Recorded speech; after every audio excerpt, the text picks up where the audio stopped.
Welcome to the Boys on the Bus podcast. This is your bus home from Dens Park, where it was Dundee 2, Celtic 0. It is a very quiet bus at the moment. There's a few people sleeping up the front. There's a few people very angry, and there's just faces of shell-shocked passengers.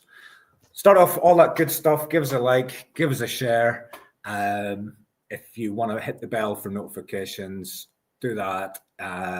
What else do we do, Phil? You've got the monthly membership if you want to have a nice wee scarf against your name, and you can do that for $1.99 a month.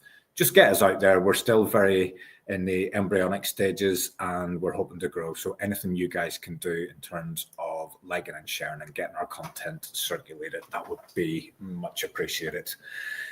38 years ago was the last time Dundee beat Glasgow Celtic. This is the 40th anniversary of the season where Celtic pipped Hearts to the league title by going to Love Street and getting a victory at the same time as there was a game at Dens Park that finished 2-0 to Dundee that saw Celtic get the title. Is there a little bit of irony in what we've just witnessed today? That will all be played out in the next 30 league games. I'm Terry Robb. I am your host. I'm driving the boss home. Phil, how are you? I know how you are, but give us your mindset as we sit an hour on. To use some stuff that Brendan Rodgers keeps recycling in a lot of his post matches this season, it's my responsibility to come onto a post-match show that isn't a bad result, because, Derry, I'm starting to believe genuinely that must be some kind of bad luck charm, because every game that I seem to come on for a post-match, it seems to be a bad result. So I apologise if I am the one causing this, but yeah, it's becoming a recurring theme at the moment. Another quite dismal performance. A bit of a false dawn. Another international break comes and we think, okay, we needed that. We needed to reset. Again, a word that Brendan's talked about, reevaluate and reset. So you hope that when they come back that we see something a bit different. That it's like, we need a bit more urgency and whatnot. But again, Liam uses it all the time. The horseshoe, just passing sideways for the sake of it, not really getting anywhere up against a compact defence. And yeah, the tone was set pretty early on. Obviously, I know we look at the lineup quite a lot. I think that's the first major problem. There was a few red flags there right away that kind of told us how it was going to go, and it just didn't get much better. And we got what we deserved today, stupidly. And again, if you can't laugh at yourself, then what chance have you got? Of course, on Friday when I was doing the Friday Feeling episode talking about the game, I did point out, and most fans would say this, if we were going to handpick a team to play, it would be one of the teams down at the bottom, in this case Dundee. So it'd be good to come back from the international break. We've got big games coming against Hearts, Rangers, few Europa League games. Let's try and ease ourselves back in with a game against Dundee. But the players just did not look up for it from the start again. And yeah, it just spiraled after that. And Dundee were good value for the win. We didn't have a shot on target, I think, until stoppage time. I want to say that one with Balakisha that the keeper tipped over the bar. I don't think any other shot officially went down as on target, Terry, and that is pretty damning. So hit the post, and then he had one that the goalkeeper saved, but it wasn't clear if that was going in or if it wasn't. But yeah, an absolutely disastrous day at the office. And you'll recall I sent you a message just before the game whenever we were making arrangements for this, and saying I was really looking forward to it. And I always am. I look forward to watching Celtic. It's what we live for. 2 weeks without a game, I was chomping at the bit. You're coming up against a Dundee side who conceded a barload against an Aberdeen side who don't know how to score goals. Yeah. And, everything was right. Everything was right for, a 3 points and set up a game for next week where you could potentially go to the top of the league. Now that game becomes a must win for so many other different reasons. But the structure of the show, Phil, it's probably out the window today because there is a lot of emotion. I still feel myself very emotional when I was listening to the post-match stuff and watching the players walk off and listening to the manager.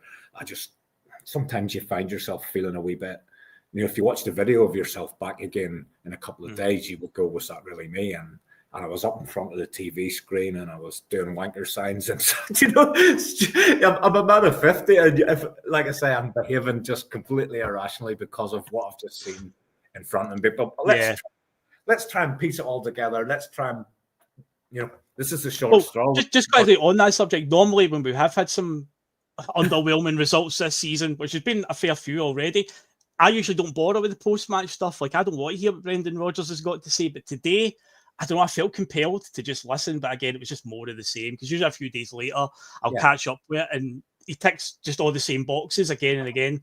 Today, I say a lot of the same things. It's my responsibility to find, and he just goes over the same thing. It's like, well, you've said that a few times now, going on about it's my responsibility. I need to find a way to. It's like, you've said that multiple times now, Brendan. Is that not maybe a warning that this, whatever you're doing, ain't working? I'll set my stall out, Phil. I'm sick of the pish. Me and Liam have had a kind of an ongoing giggle about the rhetoric and the words that he continually uses in every single pre and post match press conference. I listened to today's pre-match. It was short, it was sharp, but his opening gambit was, we need to play with speed in our game. At any point in that game, were we playing with speed in our game? Have we at any point this season played with speed in our game? Absolutely not for me. I'm done with him.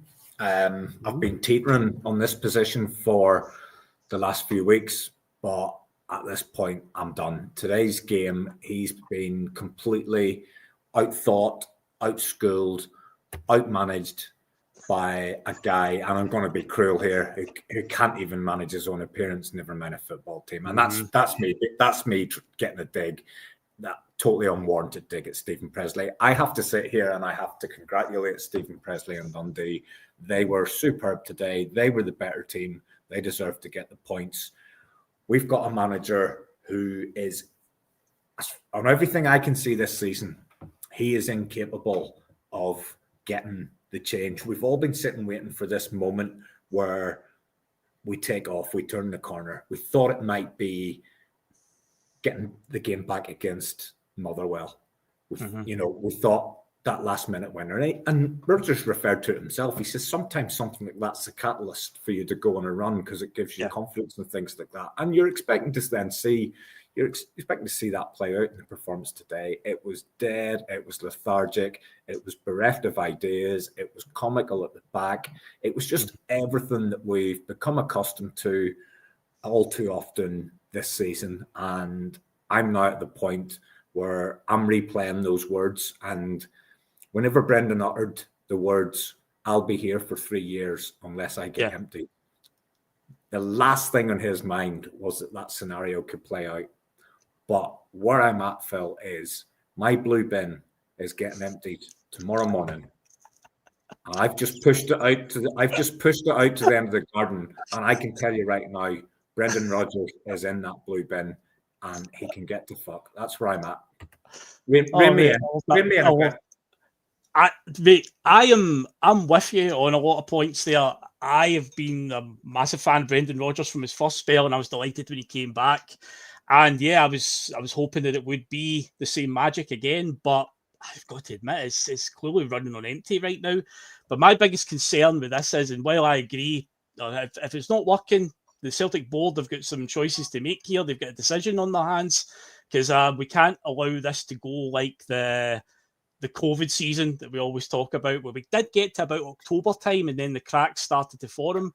If I remember right, I think we'd actually won quite a lot of our games for the first quarter of the season, but we lost to Rangers in the first meeting with them that season.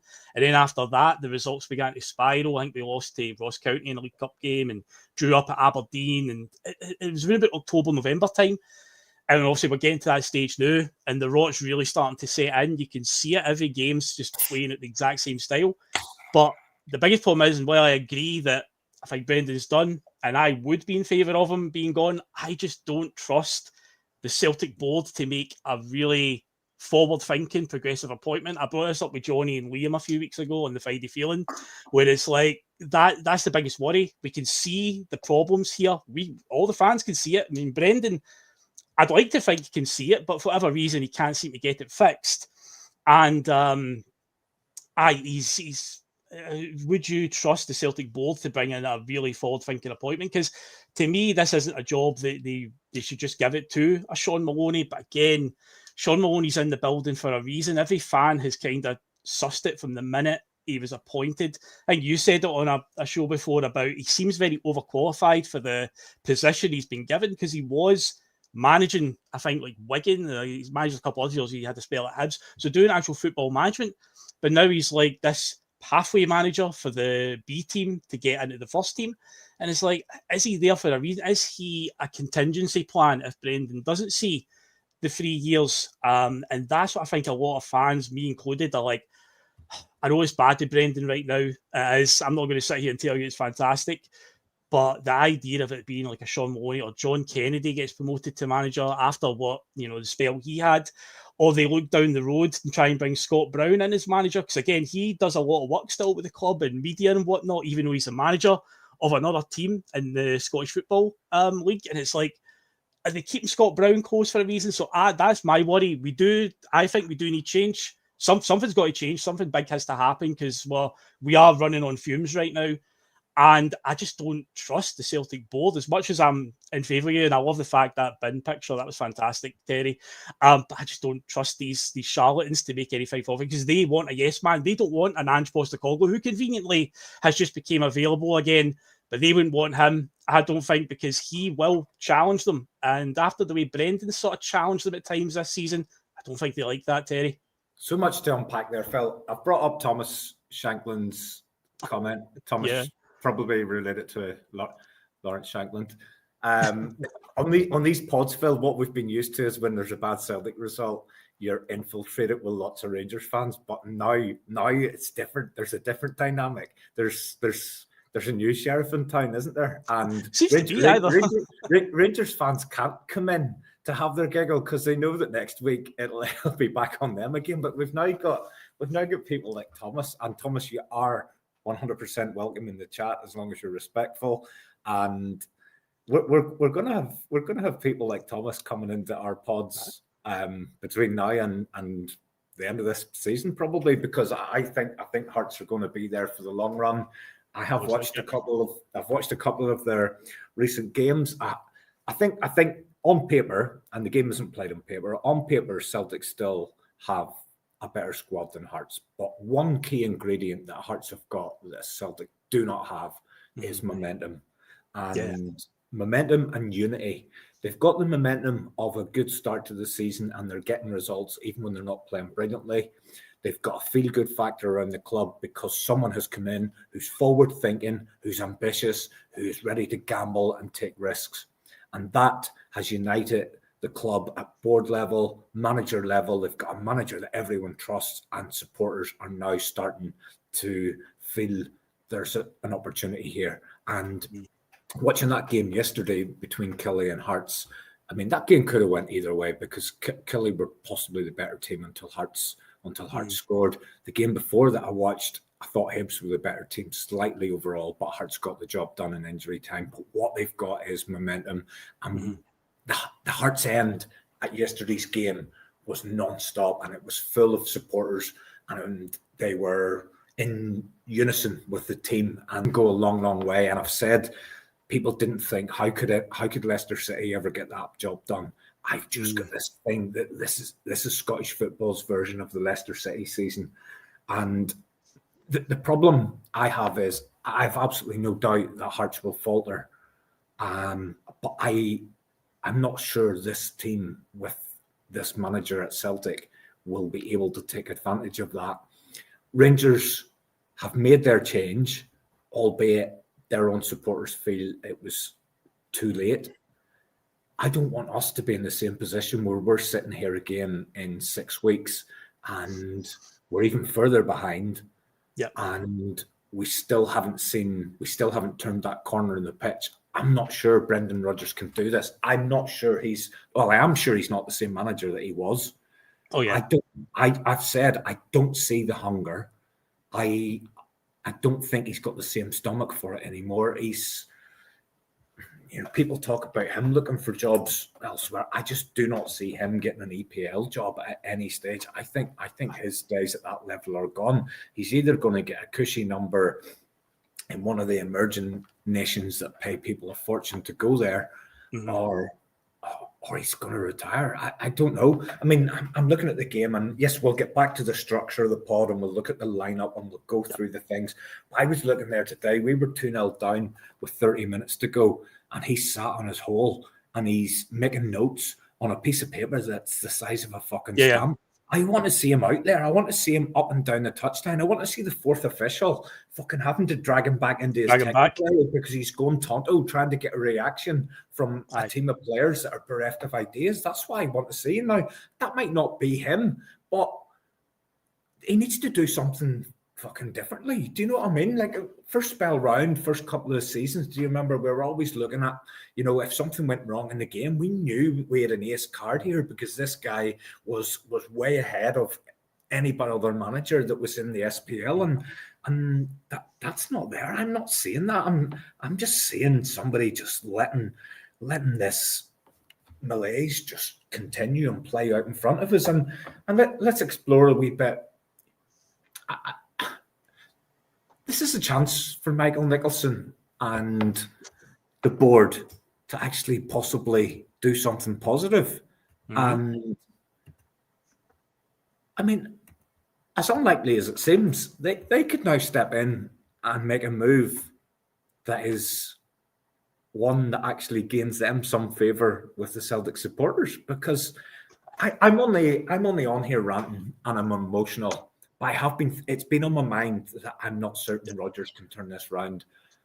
Having watched today, I'm pretty convinced that he can't turn it round. Now, I'm not saying Celtic won't win this league with Brendan Rodgers at the helm, because we've got such a head start over Rangers, who at some point will go on a run of points, a run of gaining points and better form. At some point, that has to happen. Hearts will drop points along the way. They will not maintain what's been happening, but I'm not convinced that we will accumulate enough points to completely get this job done with Rodgers. And you're saying there about who comes in is, I just think any different voice might just be a positive thing, but I don't see any reaction. I mean, I'm emotional, I'm all over the place, I'm irrational. But if Michael Nicholson came out tomorrow morning and said Brendan Rodgers was gone, I think I might go, fair play, Michael. You've actually fucking done something to earn your massive close to $1 million a year salary. You've actually done something positive. He's not going to go. He's not going to go. Sure, he's not. We're not going to do that. They'll just let this peter out. They don't make decisions like that. They don't have the backbone and the balls. If we had a board worth their salt, we wouldn't be campaigning against them. And if we had a board worth their salt, they probably would pull this man out right now and put in somebody that can turn the tide for us. He won't be gone like imminently, but the next 3 games coming up, if we don't win those, then I mean that's huge. See, this European game, as much as a lot of fans don't care about the Europa League, the club should care about it, because we're going to need coefficient points going forward for the Champions League qualification and whatnot if we want to try and get that back to a point where we can get into the group stage again. So they're going to need to take that seriously. And if they lose that after losing to Braga, then I think our chances of progressing in Europe are pretty much done already after 3 games, which is quite depressing. And then Hearts away and Rangers in a cup semi-final. Hearts win next Sunday, then they will be 8 points in front. I know there's still a long way to go in the season, but that is still a big thing. As you say, momentum, it's huge. Hearts are not going anywhere right now. They seem very much up for the fight. And yeah, they've got a team with momentum and camaraderie there. They've got a manager that's done a wee bit in Scottish football. He knows a bit about it. So yeah, Derek McInnes has got them playing okay. And then, of course, you get Rangers in the semi-final a week later. Probably the worst Rangers team that we've seen in years. And there's a chance that if Celtic were to lose that, you're pretty much handing that team that Russell Martin assembled, and they're sitting managerless just now, the first trophy of the season. I mean, because they'll beat Motherwell, St Mirren in the final. That's where we're at right now. So we're talking about Brendan might not be gone imminently in the next couple of days, but if the next 3 games go badly, I think he has to be gone then. I think there's no doubt about it. But again, will the board do it after the comments he's made about the 3 years and whatnot? And I say, will they have something exciting up their sleeve? Maybe it will be a case of somebody like a Sean Maloney might actually be the spark they need, just something different, just a guy that can take the players that are available, and instead of just saying, I've got one system, I've got one style of play, and we're going to play that way, to actually like change it up and look at what's available to them, and try and fit the players into a system that works more for them. Because something drastic has to happen right now, Terry. It's just so flat to watch. There was one point you were talking about writing in the wee notepad. I think it was in stoppage time. What was he writing? What the fuck was he writing? Score a goal. I don't know what was he writing. We're shy. What could he possibly be saying? But there was a point in the stoppage time. Also, we're 2-0 down and the game's gone at that point. I think we had a shot at goal, whatever, and it cut to Brendan Rodgers applauding like a seal on the sideline. I'm like, you applauded it? Like, what was good about that? I think it was maybe... Was that when Liam Scales tried to find Kieran Tierney 5 yards away and knocked it about fucking 10 yards away from him straight out for a throw-in? That happened. Yeah, there was that, and there was one, I say, in stoppage time when the game was gone at that point. I think it might have been the Balakisha shot, actually, or something, but it basically cut to him with 30 seconds to go on the clock, and he's clapping, and it's like, we've lost the game at this stage. What's there to applaud, Brendan? So, yeah, I say something definitely is rotting away at the club, and it has to change somehow. But see, my conundrum at the moment is I just don't trust those who run the club to make anything exciting happen with the manager. Thomas, thank you, mate. By the way, very respectful, and you're very, very welcome on the pod. And it's going to be interesting how things play out between us and yourselves going forward. So, best of luck to you too, buddy. They're definitely in it. And Joe, you mentioned that Leicester season. That was 10 years ago, the 2015-16 season. So this is you started the show talking about the 30-year anniversary of us pitting Hearts with the game at Dens Park with Albert Kidd. Anniversaries again. This season is the 10-year anniversary of Leicester City. So hopefully that's not an omen. But football works in strange ways sometimes, Terry. Right, Phil, let's try and apply a bit of structure to this, because I knew this would happen, because I'm totally disoriented. I'm all over the place and I'm just jumping from one thing to another. So let's go with the starting lineup. Very, very poor choice of player photo from the Celtic media team. Joe, that was again provoking us, like they did on Friday, where the social media team posted a picture on their Instagram reels of all the fans lining up to buy the merchandise after that statement that came out. And then today, they knew that Yang was the one that was going to cause the most anger with fans. And who did they put as the main guy, the main picture? Unbelievable. No self-awareness at all. I kind of did expect Yang would come in. It was either going to be him or Forrest on the right, and Forrest isn't a starter anymore, so it didn't surprise me.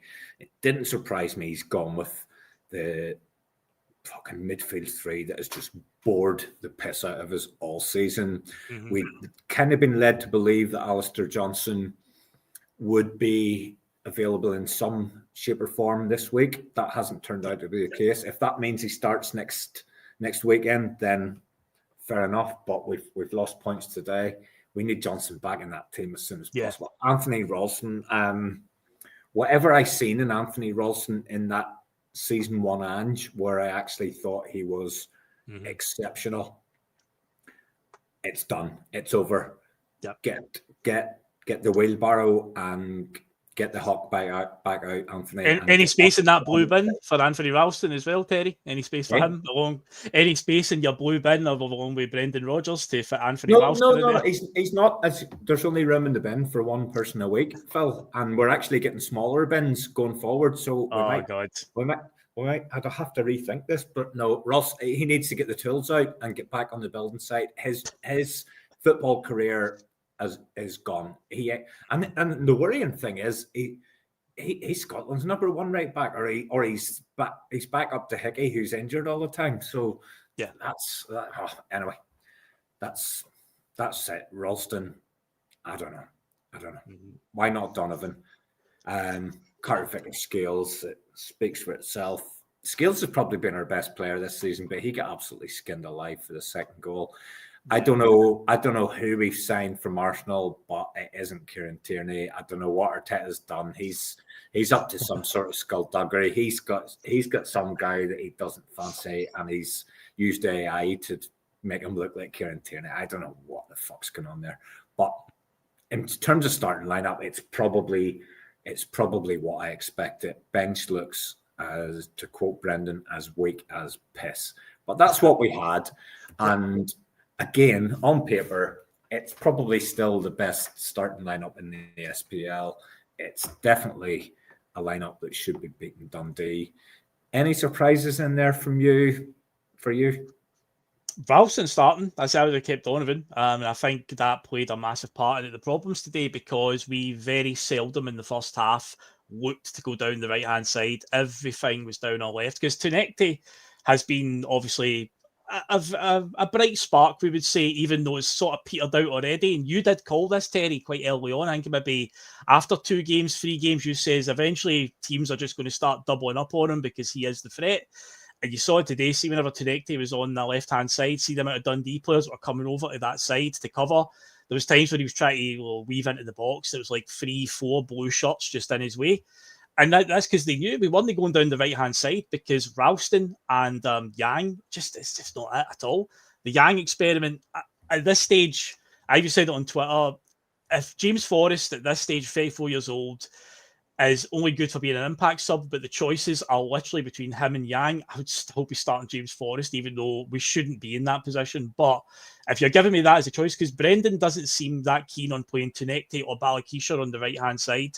He did obviously put Maeda there a couple of times recently, but yeah, if his choices are purely Forrest or Yang, to me, it's James Forrest, but change the formation, change the shape, like I said earlier on as well, but take the players you've got available and find a shape you can get a strong starting 11 out of. If that means sacrificing wingers, so be it, because a lot of the wingers aren't doing anything anyway. So that was a massive problem, and I agree as well on the midfield 3. Every combination I think Brendan's picked this season, it's just not working. The middle of the park seems to be just invisible at times. Nothing really, that's where the games can be won and lost, the engine room.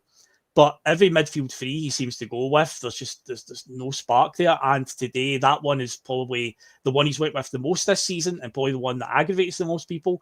Reegan, Hatate, McGregor.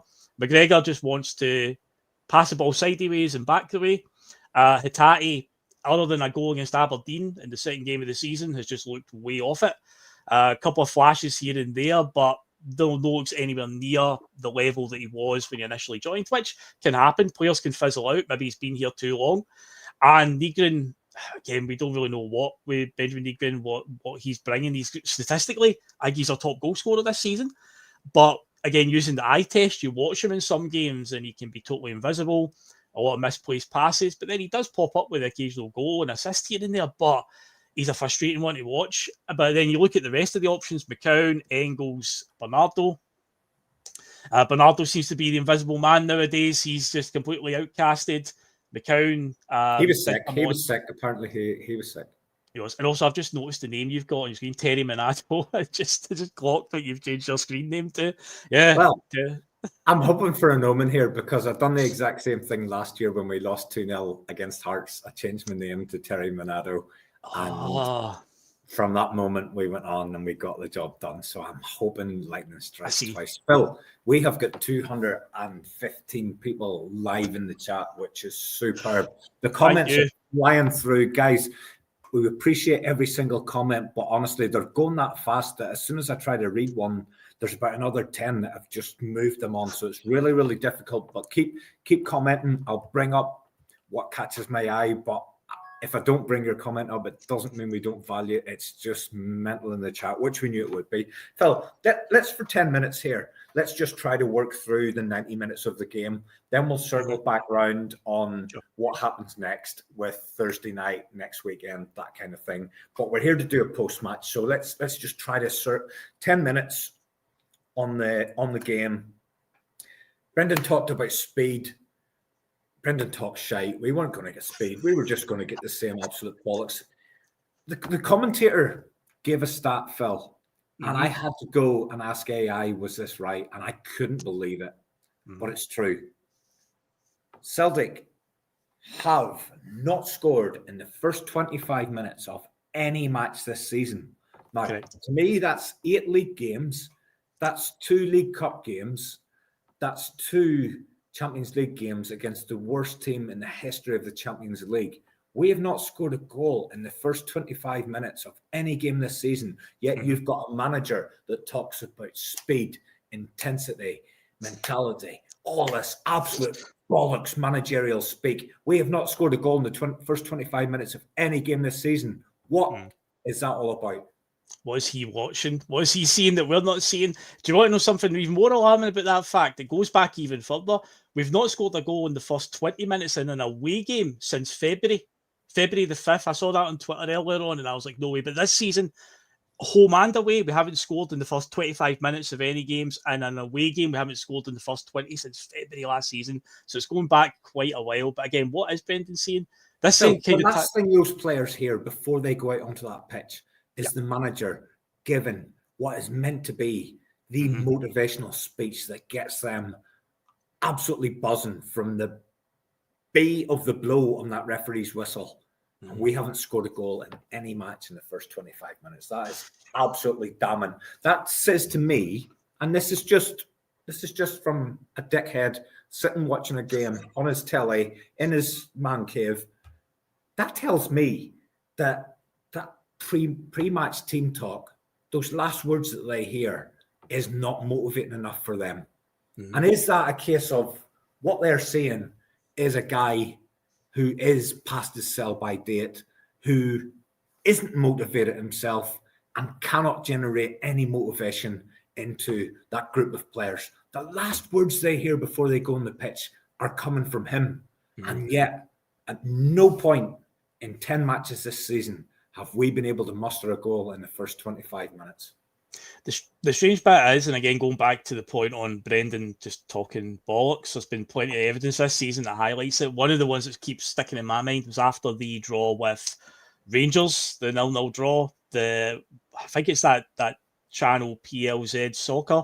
They posted like a graphic on Twitter with like snippets from things Brendan had said in the post-match after that game. And that's when he made the comment about, I'm not asking the team to play this way. So I keep bringing that one up where I'm like, so are you saying that the whole team are just going against what you're saying? Are you throwing them all under the bus essentially and saying they're going against you? Or is somebody on the park dictating play? So you would look at CARRMAGEDDON in that case. But to me, it's like, no, Brendan, you are telling them to play this way, holding on to the ball. Because even in his first spell as manager, a lot of it was about possession and try to tire the opposition out. You move it really quickly, even though you're holding on to the ball, passing it through the back. But there was a bit of pace to it in the first spell when Brendan was here, like the Invincible treble season. You know, I think there was a stat that season where the player that touched the ball the most for Celtic in the Invincible treble season was Dedrick Boyata, because again, playing it for the back, but again, it was all about moving it quickly, try and pull players out of position. But nowadays, we're just holding on to the ball for the sake of it. We're not doing anything with it. We're talking about not scoring goals in like the first 20 minutes. It's hard for us to score a goal in the 60 minutes, 90 minutes, things like that. It's getting difficult to watch at times this season, making chances. And so today it was in stoppage time when we finally had a shot on target, but the game was gone at that point. And the commentator said the referee played a minute short. I was fucking delighted. There could have been 200 minutes of overtime there, and we wouldn't have scored. Phil, I'm going to bring Barry in here, who is actually known to me because he is my brother. Before we get to Dundee's first goal, Barry wants to know, how are you supposed to score a goal when games are being disrupted by idiots? So let's address that protest. And my thoughts on it are, that's got nothing to do with Celtic's inability to score a goal. Now, the protest, from my perspective, that protest today, I might be proved wrong, but I wouldn't expect that protest is won by the Celtic fans collective, because I think it's a bit more structured and it's on a different level than disrupting a game by throwing. I had to watch a few times. Tennis balls, there were oranges on there. I think there might have been bouncy balls. Bouncy balls, definitely, ball. I don't know if there was anything any more sinister than that could have hurt anybody. But that obviously happened. It disrupted the game. Wasn't great for Sky Sports. We could see what Kasper Schmeichel thought about it. It did impact the players. So I'll give my thoughts on it.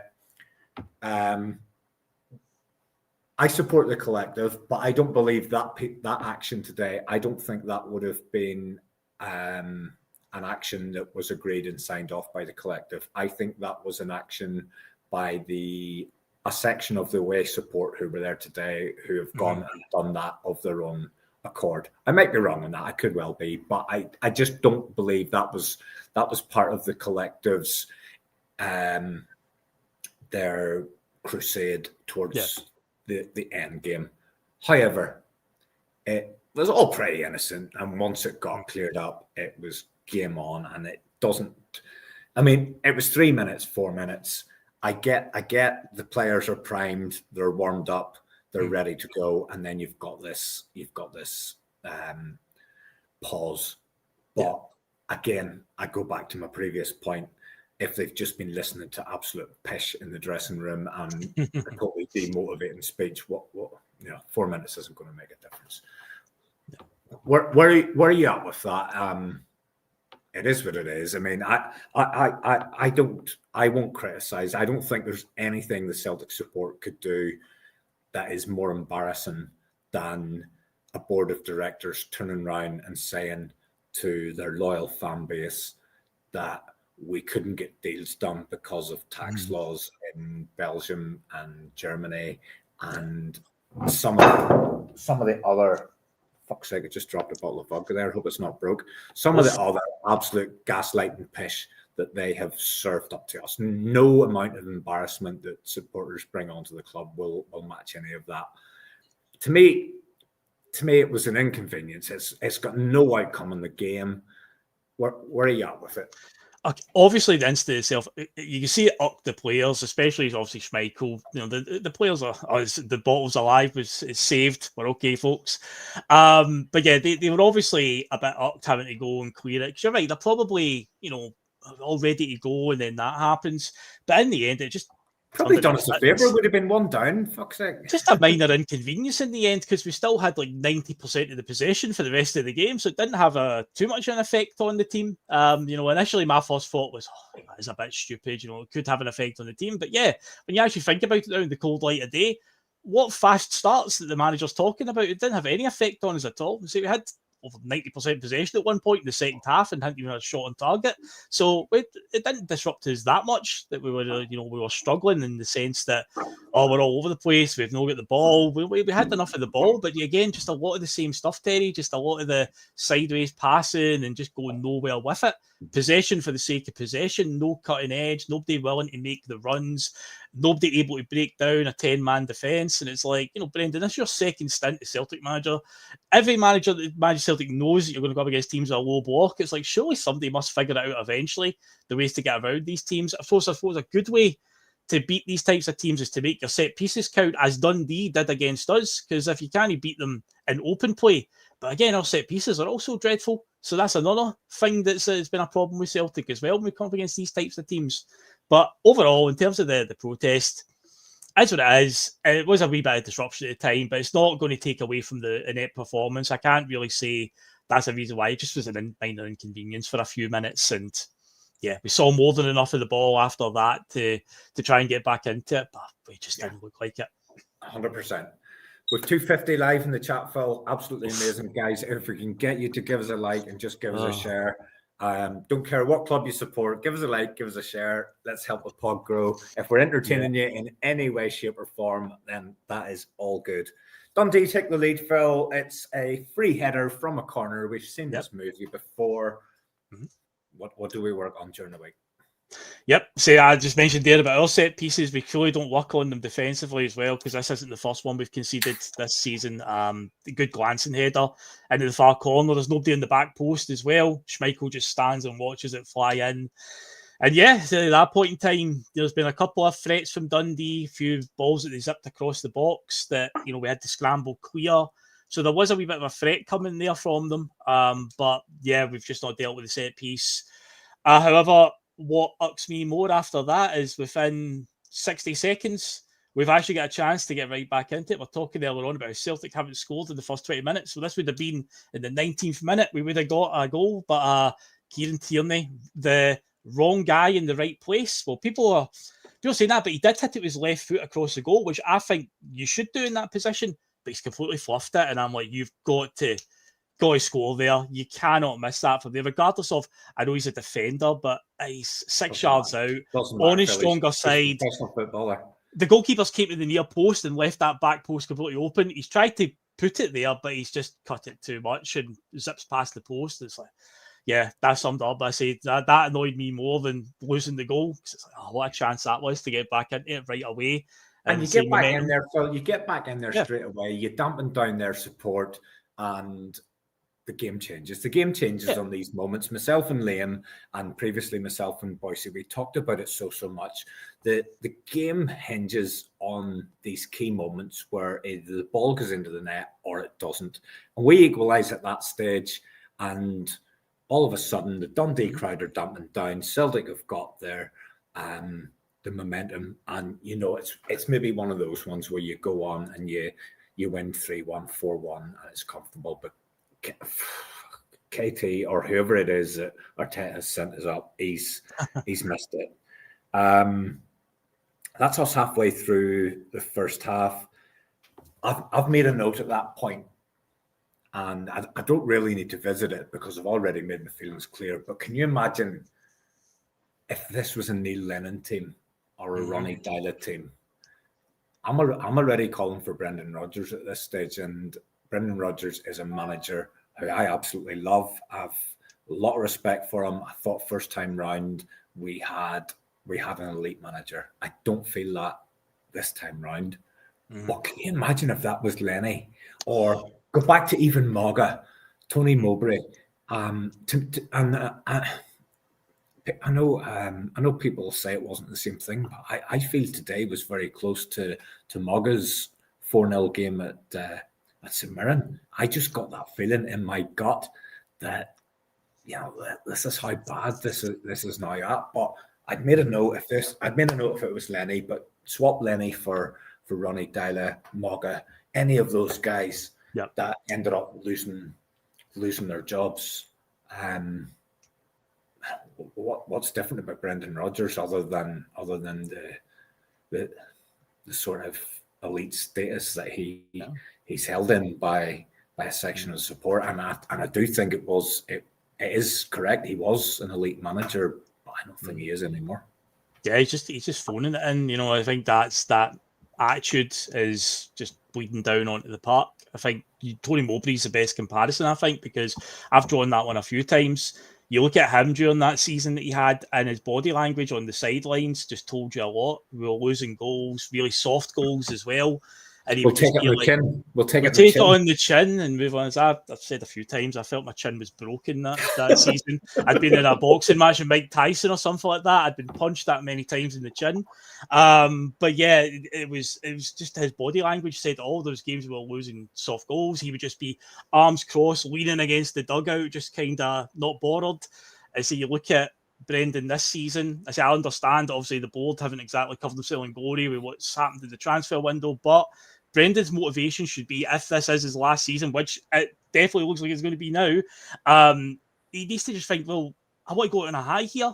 In spite of the board, in spite of what they have done in terms of the investment, I'm going to make this work, and I'm going to make sure that we get, we can win it all this season. I mean, the treble is still there. I mean, they're still on the table, but right now we're a far cry from getting anywhere near that. So you would think that, you'd have that motivation, but I see you just look at that and that just bleeds on to, I think, the players as well. They know that he's not that invested. He doesn't seem that invested. He's not going to be here long term. For the players who are going to be here beyond this season, they're thinking, well, he's not going to be my manager next season and whatnot. So to me, I think it's having a massive detrimental effect. I think Tony Mowbray is the best comparison. And yeah, if it was any other manager, then the vitriol would be 10 times as worse, to be honest. Everybody's probably right there. Lennon would alter the tactics after the second goal.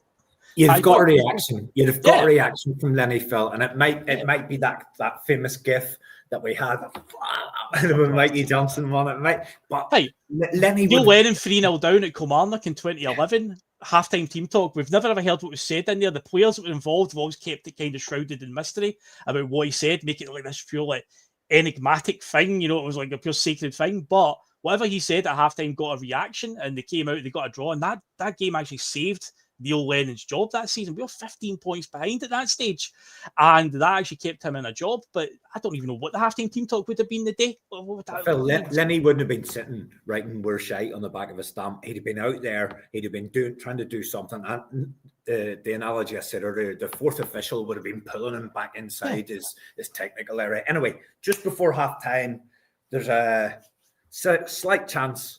Excellent play from Tuneke. I have a needle pass to Benjamin Negrin. He falls in his hole.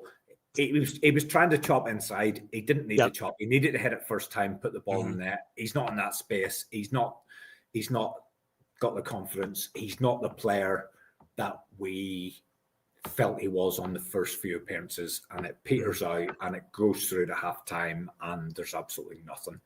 So the manager does change it at halftime, and he's not completely out of sync because he's realised that the right-hand side may as well not have been there. Yeah. In terms of Anthony Ralston and Yang. In terms of my notes, each of them had a shot on goal in the first half. And for me, both of those balls have ended up at Tannadice on the other side of the road. Yeah. When we were in a decent position. So he's just wiped out that right-hand side. Yeah. I'm not quite sure what the second half formation was, but it was those two off because there was no point in them even being there. Forrest comes on. Again, you're reaching out to the evergreen James Forrest. Come and save us. Yeah. You've then brought on Johnny Kenny. And again, that's a strange one because you're now bringing on a player hoping he can do something for you, but you haven't turned to him at any stage in the last 4 weeks or wherever it is. So you're hoping for a partnership to form, but that partnership shouldn't be trying to get that partnership to form when you're behind at Dens and trying to win a league title. That should be something you've worked on before. So you've just thrown those two guys together up front. That absolutely, he had to do something. And, it was a process of elimination. Who was the most shite out of all the shite players in the first half? And he got that right, which makes me feel, at least he's seeing something semi-rationally that he's took those pair off and saved us from watching that. But within a minute of the second half, we're fucking 2-0 down. Tuneke, the shining light. Again, I thought he was bright. I thought he was trying to make things happen. I thought most of the good stuff happened. This time he turns inside and he loses possession. And within a couple of touches, Scales he's got absolutely rinsed inside out. And Carter Vickers chips in there with probably his fifth OG of the season or whatever it is. But no real surprise. We're 2-0 down, and then you're really, really up against it. So again, I go back to what's the manager told them before they've gone out, before the game, where we haven't scored a goal in the first 25.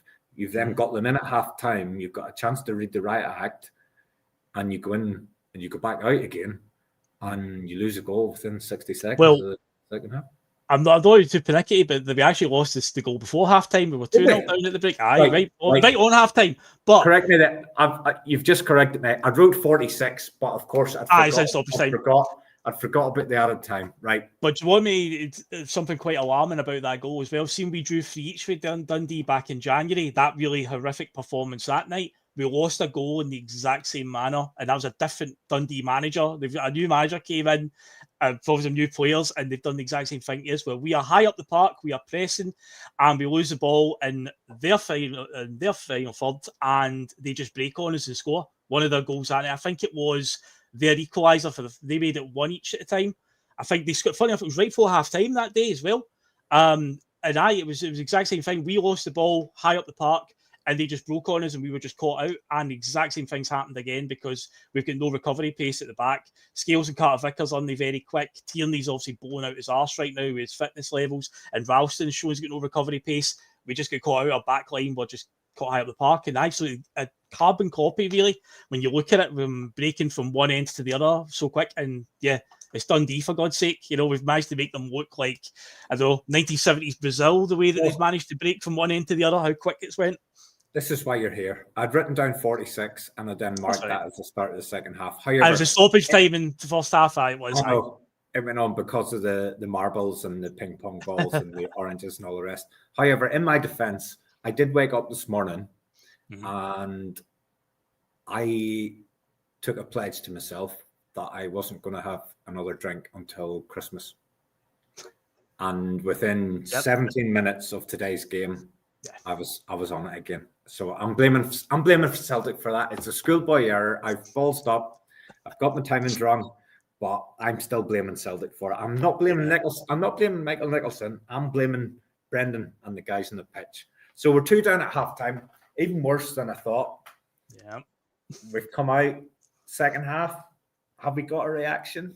Not really. It's much of the same. Yeah, we've got Sky put the possession stats up and going, oh, yeah, there's been a massive swing. You don't normally see 90% of possession. It was 90% of fucking passing the ball sideways and backwards. The usual absolute bollocks that we've become accustomed to under Brendan Rodgers. There's a penalty shout with 20 minutes to go. Yep. I watch it live. I'm going, definite handball. Oh, yeah, real time, Commentators, everybody, definite handball. Now, it's clearly not a penalty, right? And I don't want a penalty for it because it hits the guy's face. And it is not a penalty. However, I don't even know why I'm going down this route because I don't even care. I don't see the difference in this one against the Iheanacho one in the UEFA. Because once the referee has given this as a penalty, what the VAR has to then say is there is absolutely no way in this world that ball hit the player's hand at any stage of that. And whilst you know it hits his face, you cannot categorically say from the angles that we were shown that it didn't hit a hand at any stage either. So I'm not even clutching at straws. I don't want a penalty for it. We didn't deserve a penalty. It's not a penalty. I don't want it. I'm probably just still hurting from the one in Europe that was, as loads of people have described, the worst VAR decision in the history of VAR. I just was looking at that today and goes, when the deliberation was happening, I was thinking, do you know what? There is actually a chance that this gets given because the VAR might think in the same way as the VAR thought that night. Yes, we know it's hit his face, but it might have hit his hand at some point because we've only really got one angle, and that angle doesn't say 100% that it didn't hit his hand at any point.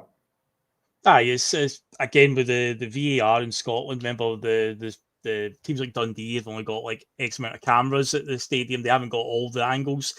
There might be an angle where it looked a bit more closer, but I think it does because it hit his chest, hits his face. I know his arms are up and whatnot, but it was a given. But see, be fair, Terry, with the way our luck was going, see if it was given, I wouldn't be surprised if we missed it. Can I just cut across you?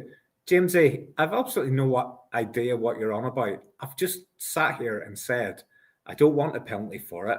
You did say that. You did. What are you on about? What planet are you on, man? I'm not claiming a penalty. I don't want a penalty. It's not a penalty. I'm just comparing it to another penalty decision. It's not a penalty, man. Get over it. Yeah, you literally just said that you didn't want a penalty. You were just drawing the comparison. People just latch on to what they want to latch on to, and I'm more than happy for people to come in and challenge stuff that we're saying. But I've just sat here. It's not embarrassing. If we got the penalty, that would be totally embarrassing. It's not a penalty. It's never a penalty in 100 years. I don't want a penalty. I'm just saying it. In my head, it wasn't very different to that scenario where we were denied a penalty just because somebody couldn't say it was 100% a penalty. It wasn't a penalty, Jamesy. Yeah. No, at the end of the day, we thought we'd have missed it anyway with the way our luck was going. You know what we're like. I know that would have been another ball over in Tannadice. I know Iheanacho's got a good wee run at the moment of scoring penalties, but it always happens. They always start pretty well, and then they get a miss, and then it's somebody else's turn for a few games to take penalties. So I probably have missed it. And the thing is, we shouldn't have been in a position to be relying on that happening. But I'll tell you something else that happened in that second half not long. I think it happened after that incident, or was it before it? What about Kasper Schmeichel flailing across the goal line to try and get to that header there wasn't even that powerful a header, but it was just trickling past the post. But see the way he just the slow reaction to get across to that. Oh, Jesus Christ! At first I thought he had saved it, and even at that I was like, "Oh, he's made a bit of a meal of that save." But if you see the replay, on there. We've covered it. He should. Yeah. If honestly, if I had room in the wheelie bin, he'd probably be in it as well. Wimber Tim has understood the point completely that I was yes. making. So thank you, Wimber Tim, for that. Yeah. It was pretty straightforward. What else have we got? Right. So that was the penalty moment. There wasn't anything else of any real note, Phil, after that. Engels come on for the attack. He didn't make a difference. It was fuck all. It was gone by that stage. Then it was all about the manager's comments post-match.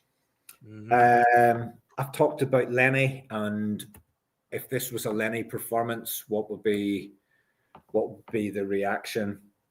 Brendan's first 2 words when he was asked to assess today's performance. Did you catch them? I did actually watch. I was a bit disappointed. Did you catch the 2 words? The first 2 words. They're linked to Lenny. It's words that Lenny used so many times. Bitterly disappointed.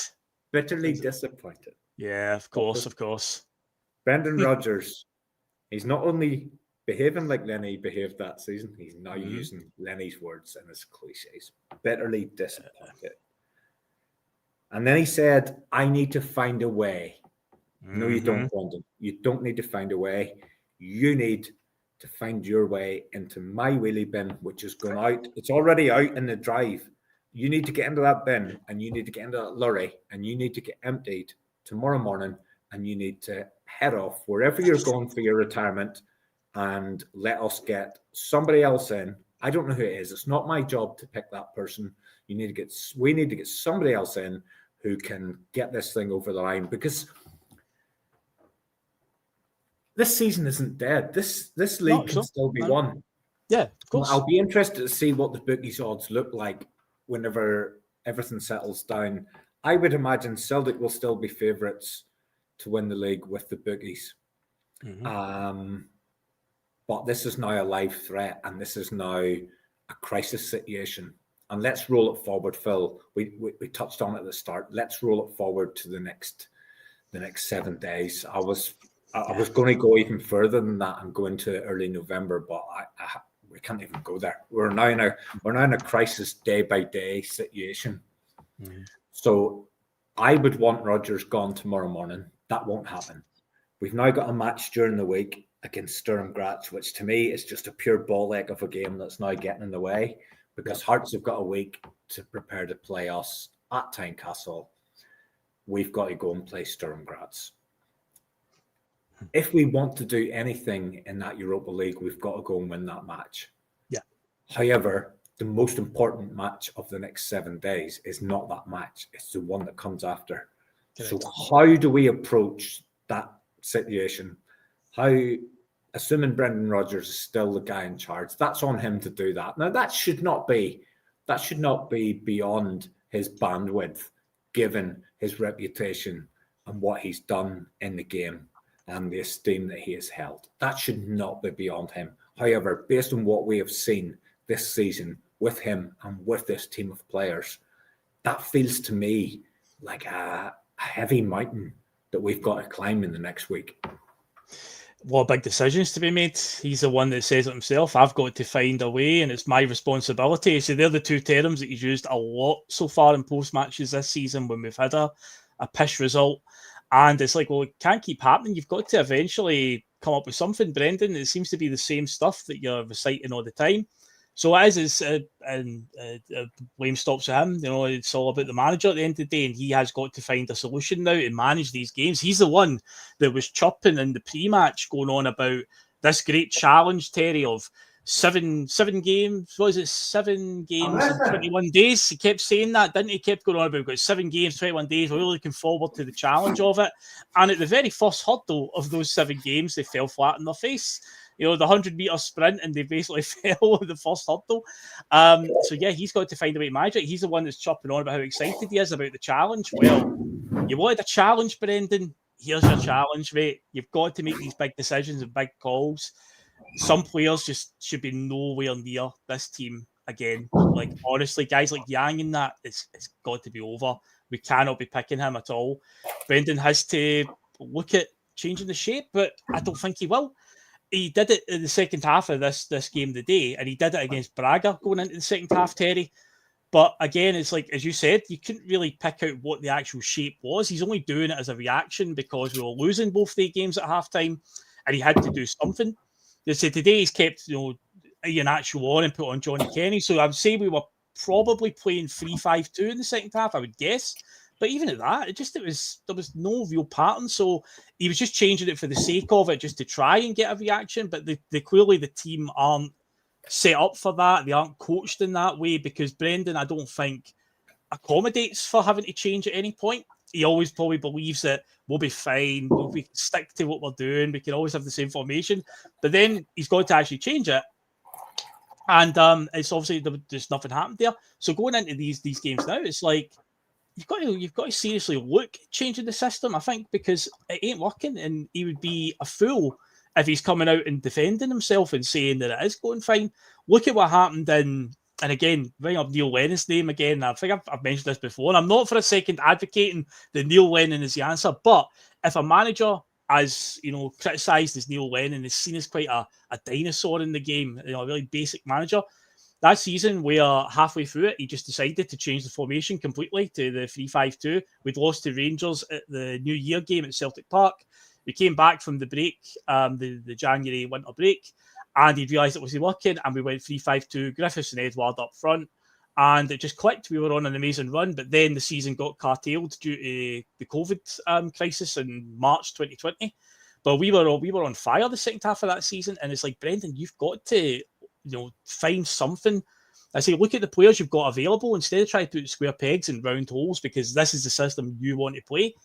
Look at the players that you've got, the hand you've been dealt, and find something that suits them and coach them in that in training through the week. Because today, when he did change shape, it just looked like they just changed for the sake of it. So over the next few days, we're managing these games coming up.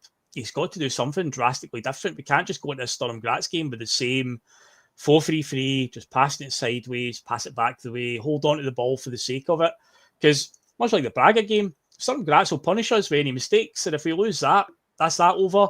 And that just gets you on a downer going into this game with Hearts. I agree with you, the most important game is the Hearts game, but it would be a good bit of momentum, really, if we could get a victory against Sturm Graz to lift the spirits a wee bit. But will we do that?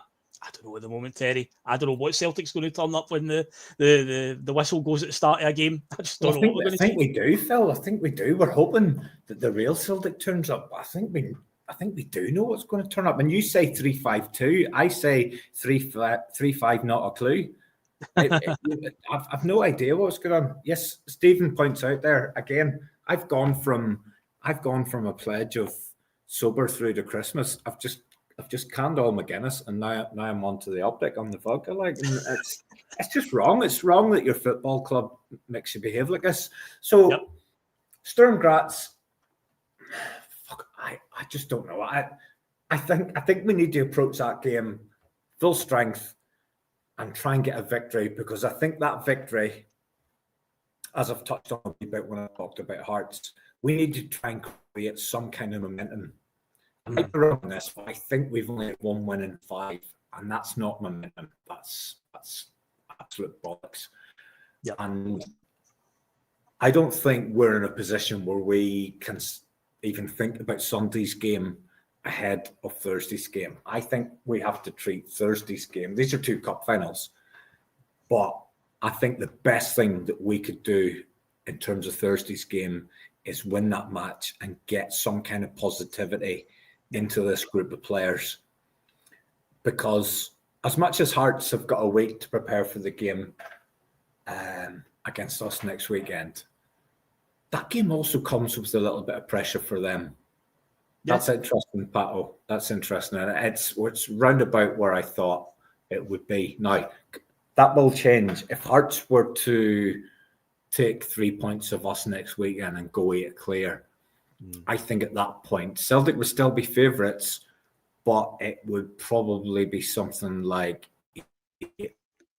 8-11 and 6-4 Hearts, something like that. If Hearts were to go 8 clear, and even if they go 8 clear, that's no guarantee that they go on and win the league. I mean, after next Sunday, there'll still be 29 games left. That's a long way to go.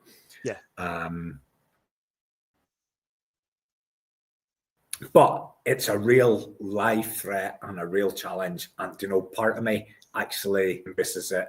I think it's great that there's a team outside of Celtic and Rangers that are competing. I thought it was great with Aberdeen. I think it's slightly different this year with Hearts because of Tony Bloom and everything that he's done and the kind of guy that he is. It's a bit different. It's a bit more of a live threat.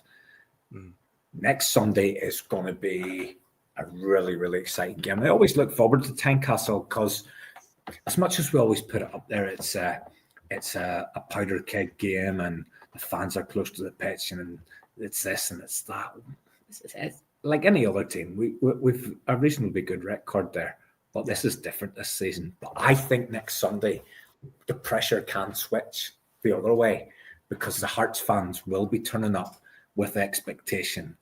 And they will be expecting their team to roll us over because let's face it, Dundee have rolled us over. Other teams have rolled us over.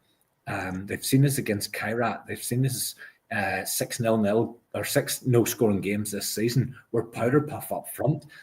Hearts will be up for this. They'll be fancying it. But that brings its own pressure. And don't be surprised if you and me or you and Liam or you and whoever or me and whoever are sitting here next week and we're talking about Celtic getting a job done next Sunday. That doesn't surprise me either because the pressure moves all of a sudden. Yeah. And Hearts being 5 clear with a chance to go 8 clear, that creates a real sense of pressure for them.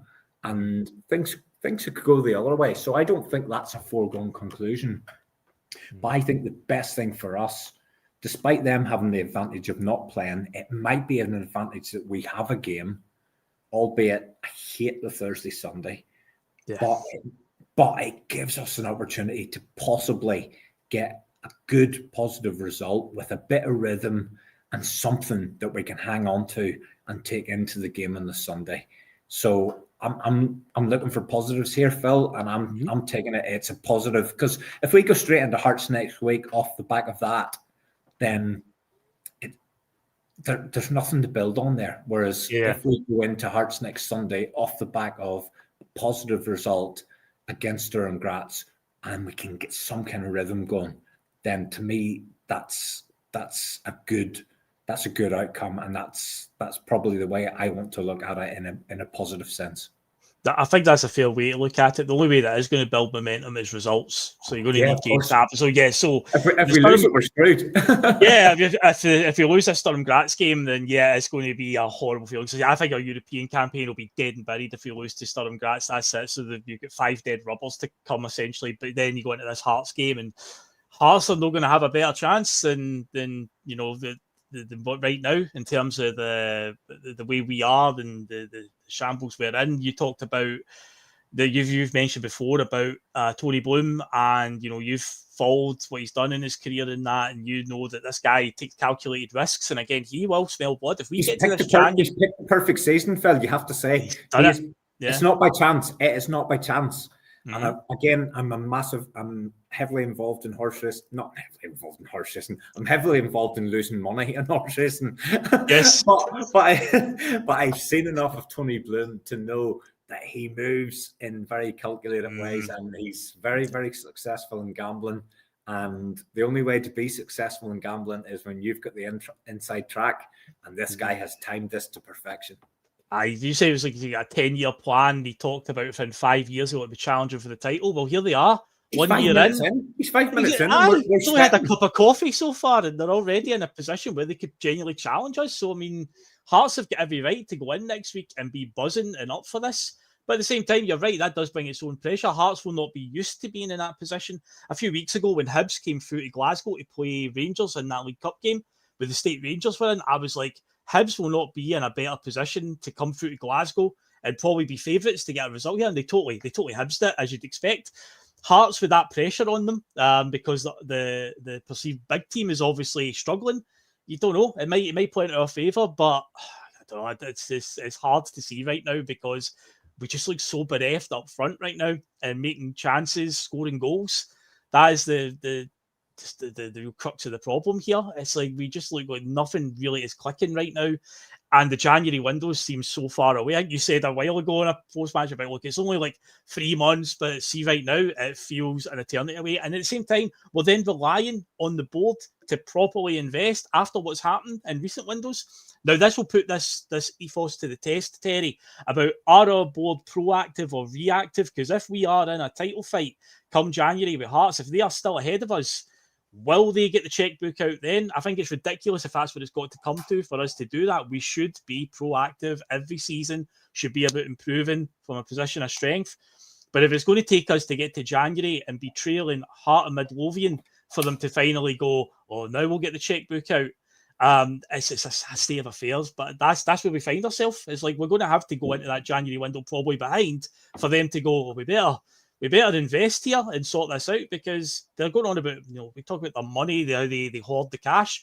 Well, if we don't win the league this coming season, if we somehow blow it and Hearts end up winning it, I don't know what the Champions League situation is. Well, like, how many rounds of qualifiers? Do we even get a Champions League qualifying spot if we finish second? I don't even know what the deal is right now with the way the coefficient is. Is it still the top 2 going to the qualifiers, or is it now the top 1? I'm not sure. So they have to do something big in the next couple of months running up to January, and then in January they have to strengthen it there. But again, would you trust them to do it? Not really. Phil, this is why you're leading this pod. You're able to step back and think about the bigger picture. I genuinely am just on day to day at the minute, and I don't think the furthest I can look ahead is this Hearts game. I can't see beyond that. January. What was it, Brendan? He said something. He said something the other day. So he poured a bit of cold water on the Bobby Clark rumor, which is fine, but he said, well, that's January window when we're talking about it already. I'm afraid something like that. If you're not already thinking about the window, then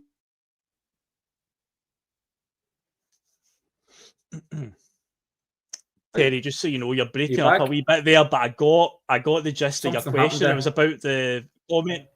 Yeah, your connection's breaking up a wee bit, but I think it's about the Bobby Clark thing, about what you said about October. Why they'll be thinking about it in October. It was that comment, yeah. Because I got said on Friday, Terry, see if you disconnect and come back in. I'll put Terry out for a second, 2 ticks. There we go. I'll move Terry out just now, and if he reconnects, come back in. I can see his connection was going a little bit haywire in the run up to that there. But yeah, he's obviously talking about the Bobby Clark comment about the boy at Salzburg that used to be at Liverpool. He got linked to us through the week. It seemed a bit out of place that we were getting linked with players in the middle of October. Usually they don't go public with these types of things, so it was interesting that it came out. But yeah, he put that really flippant comment, and then I was talking to Liam about that on Friday night, where it's like, what he should say, and Liam nailed it perfectly, is not necessarily say, yeah, we're looking at that player, name him, but say we are looking at players, put it out there, put that idea out there that you are doing it, because again, you can't bury your head in the sand, Brendan, and say everything's hunky-dory. It's clearly not. But he was so like, well, why would I be looking in October? And it's like, teams, players, agents, they're all talking throughout, and it would be amazing optics if January the 1st comes and we've got 3 or 4 players lined up. We've done that in a window not too long ago, as you may remember, under one Ange Postecoglou. But yeah, it's like, again, these are things like, it's an easy tap in for the board to try and get fans back on side for these types of things to be done. Transfer dealings outside of the window, so it's all lined up for when the window does open. You don't have to specifically wait till January the 1st to get the checkbook out, but this is the Celtic board we're talking about. I got a comment up there saying the January window opens on February the 1st for the Celtic board. That's quite true, to be fair. But yeah, it's I found that comment really irritating. It's like you should have been putting a more positive message out there, Brendan. Don't necessarily say, aye, we're in for Bobby Clark and we've tabled a bid. Just put it out there to the fans that we are looking at options, we're looking at players, but to be so dismissive and flippant of it, yeah, just again, it just summed things up right now, Terry. Are you back now as well, mate? Because you were having all sorts of techie problems there. Can I just check? Am I back? Am I back? Yes, you are back, mate. You're back now. As smooth as you like, but when you were talking, it was it was carnage, mate. But I caught enough of it to answer that there about the Bobby Clark thing. Yep. No, I can assure everybody I'm paying my internet bill. I've paid for the absolute dog's bollocks internet, and whatever happened there happened. No, I was. It's not even about the player. It's not about the player. I was just hoping that we would be working on January transfers. I'd now be hoping that at this point we'd be working next summer's transfers and maybe even the January after. But for Brendan to turn around and go, oh, it's a bit early for transfer stuff. Fucking hell. What planet's he on? What planet's he on? We need January's window ready to go on the 31st of December with players coming in at midnight, get in through those doors at midnight and get it signed and get ready to go the next day. We play Rangers on the 3rd of January, so we're definitely need the team boosted a wee bit before that one. But again, with the way this board behave and whatnot. I know, but Phil, you just keep thinking at some point, normal sort of, you say normal, but normal rational thinking will come back into play at some point. But we just seem to go from chaos to chaos to chaos. And as you know, as history will tell us, when you're in that kind of cycle, things don't go well for you. Things go well for you when everything's calm and structured and planned out. You've got a plan for this. You've got a plan. You've got contingency in place. And everything's planned and it's calm. This isn't calm. This is chaotic, and this is all over the place. And this has got disaster written all over it, and disaster that could kick in at any point in time. And it's crisis mode. It genuinely is crisis mode. I know I've said that a few times, but it is. We're in a crisis here, and if you're not the person to manage this crisis, be it manager of the football team or the hierarchy that manage the overall oversight of the club, if you're not the right person for this, or you don't have the stomach for this, you need to fuck off now and get the right people in, or this is going to end in disaster for us. What was it Brendan said a few weeks back about, just as we were up to the end of the window, he talked about, if you want a manager to just maintain things, I'm not that guy. Remember, he made a comment along those lines. It was like him sort of, well, how does he feel about managing a crisis? Because that's where he finds himself right now. Because right there, he's not maintaining. He's maintaining nothing. If he was maintaining, we'd be top of the league and would be heading towards another title. He's not even doing that. No, Phil, I think the gremlins are starting to get to us. It's probably a good time just to... Brendan Rodgers is probably pulling in your internet cable, just messing around it, all this criticism of it tonight. He's hunted you down, Terry. He's probably hard done by. He's probably sitting there watching and he feels hard done by because, I was brought up very close to where he was brought up, and I'm a massive fan of his, but sometimes you just have to call it as it is. And I think it's beyond the point of no return. Do you know what? I think I'm even just going to put it once more. Brendan, you are inside my blue bin, and my blue bin is out there for collection tomorrow morning at 8 o'clock. Do not get out of it. Stay in there. Just go, and let's take it from there.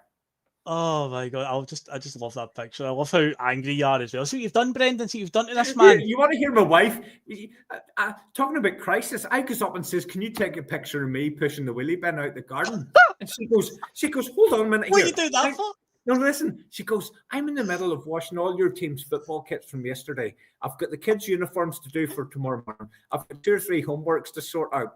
And I've got a 16th birthday party trying to organise, and you're wanting a picture of you pushing Brendan Rodgers in your wheelie bin out the garden. Like, have you any perspective in life? Do you know that's what I want? Fantastic. Amazing, man. See what this club's done. See what they've done to us. Well, see, as I said before we came on here today, if you can't laugh at yourself, what chance have you got? So I'd like to think that we've coped with this post-match. You know, we've got people through it. It's a horrible result. It's still early in the season. There's some big decisions to be made. There's a bin to be collected. But yeah, hopefully we've got you through it, folks. And yeah, we just have to soldier on. As Tony Mowbray once said, we need to take it on the chin and we need to move forward, Terry. So there's another one on the chin, mate. You know what's going to happen, Phil? There'll be something happening in the bins and lock it lifted tomorrow.